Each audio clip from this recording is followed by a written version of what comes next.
el que hem de fer és que paguen tots, i que paguen tots són tots, que tots haurien de pagar IBI, també la Iglesia.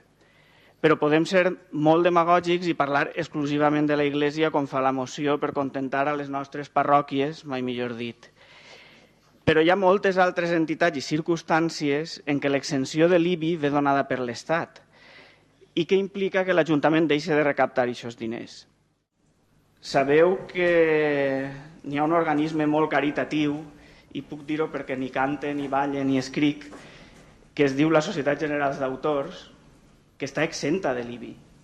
La Societat General d'Autors, organisme caritatiu on n'hi hagi, està exenta de l'IBI.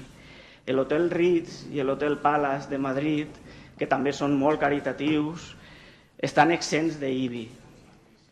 Que paguen tots, però no ho focalitzem com una qüestió ideològica, sinó com una qüestió econòmica de veritat. En Madrid, a Soles en Madrid, els edificis que hem comentat, com el de la SGAE, l'Hotel Ritz, l'Hotel Palace, d'ús privat, com he comentat, van deixar d'ingressar a l'Ajuntament de Madrid més de 30 milions d'euros. Vull dir, si ens centrem sobre una cosa, centrem-se sobre totes i no desviem l'atenció. Vull dir, han de pagar tots.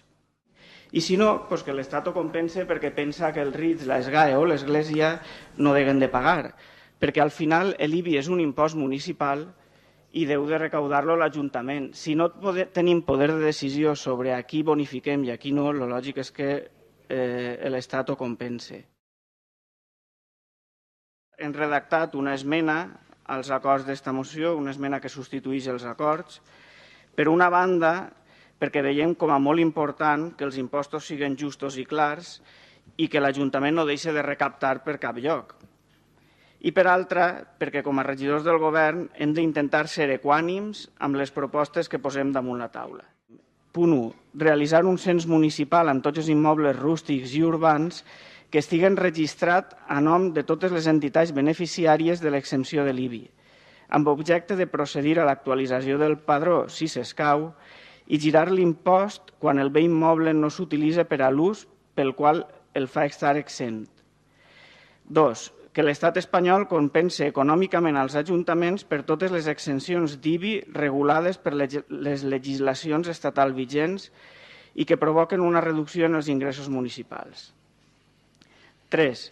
L'Ajuntament d'Alcoi sol·licita al govern espanyol que revise la llei 49/2002 de règim fiscal d'entitats sense fins lucratius i incentius fiscals i la llei 7/1985 i el Real Decret 2/2004, regulador d'hisendes locals, i tots els acords, convenis i concordats pels quals s'estableixen una sèrie d'exempcions a l'IBI per tal que no genera una minva dels ingressos locals.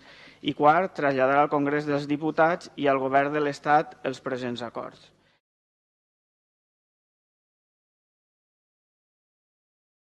Señor Abad, lo lamento, me decepciona. Yo defiendo claramente el papel, la labor social de la Iglesia de la A a la Z. Y eso gustará más o menos.